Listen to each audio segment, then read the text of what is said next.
Hello, everybody.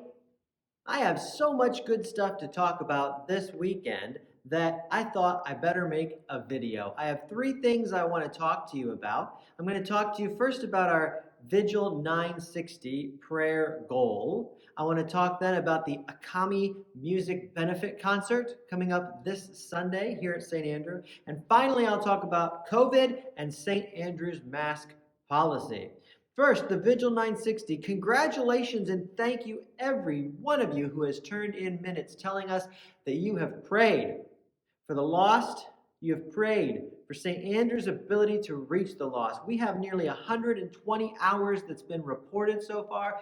That is fantastic. I can't wait to see what God does to honor that faithfulness of yours. Now, you don't have to be a mathlete to see, though, that 960 hours, which was our goal, is way far away from 120 hours. That's okay. Listen, I probably was a little too ambitious with the goal. Here's how this happened. We expect God to do big plans at St. Andrew this year. Big things at St. Andrew this year. But we don't want to get out ahead of God. So we in session, your elders and I, we have really been doubling down on prayer. We want to make it a priority, an emphasis. We started in January as a session. We brought you into our Monday evening prayer services, which are held on Zoom. And then the idea came to us to do an all-church push during Lent, but it was rather late when we got the idea. But session liked the idea so well, they said, Adam, go with it. And so we got together, and I can't even remember where we got the number 9. Well, at first I think we were thinking of 1,000 hours. Yeah, that would have been even more ambitious, right? But then we thought 1,000's just random.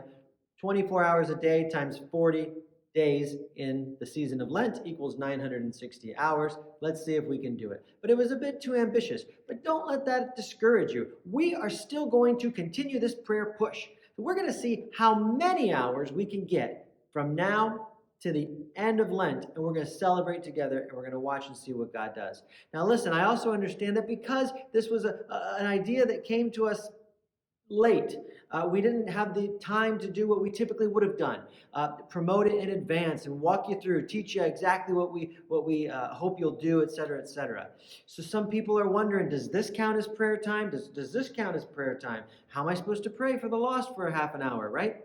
Well, listen, you have those prayer cards, those prayer vigil cards that people have written.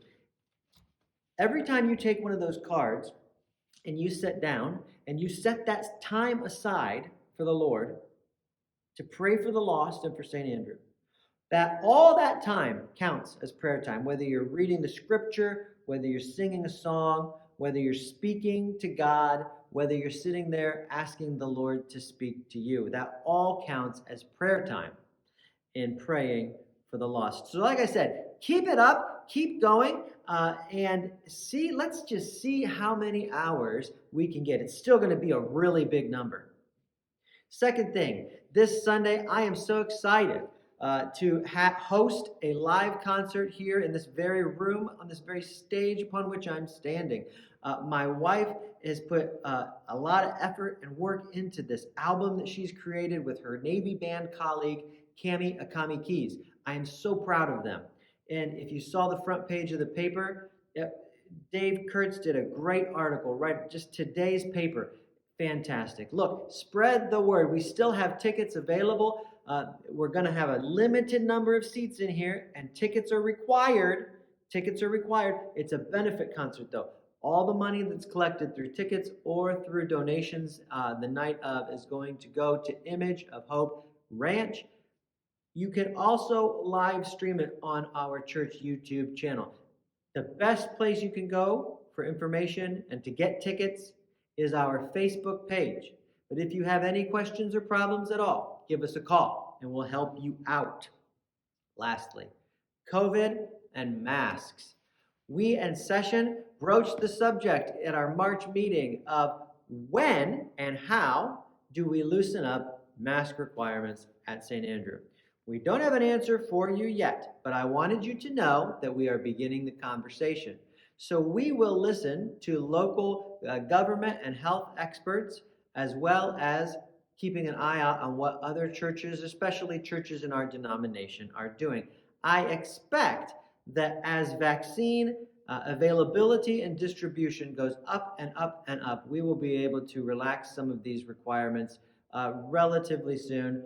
Probably within the next, what's this, March? Probably within the next month, maybe 2 months at the most. But that's not a commitment. That's just where things seem that they are right now. Thank you so much. I know some of you don't mind. It's like big deal. It's a piece of fabric. Others of you can't stand it. Some of you, it makes anxious, claustrophobic. Others of you, I understand this is a divisive issue, and you have been so good.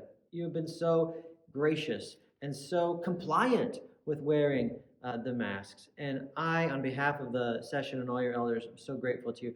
The light at the end of the tunnel is visible. Hang in there. Get your vaccination. I was able to get mine this week. If you are, by the way, word for the wise, last thing I'm going to say, if you're still too young to get your vaccine, you can call the Kroger pharmacy after 3 o'clock, and they may have some remaining doses at the end of the day. They will give them to anybody 18 and over. Call the Kroger pharmacy after 3 o'clock, and they will give any extra doses they have to you if you're 18 and over. And once you get the first dose, you can get the second dose scheduled at that point.